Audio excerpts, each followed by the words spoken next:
শেখ হাসিনা মরে যাননি, আমরা কোথাও যাইনি।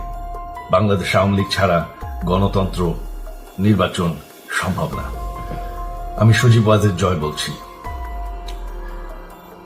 বাংলাদেশে এখন একটি বিশৃঙ্খল পরিস্থিতি চলছে।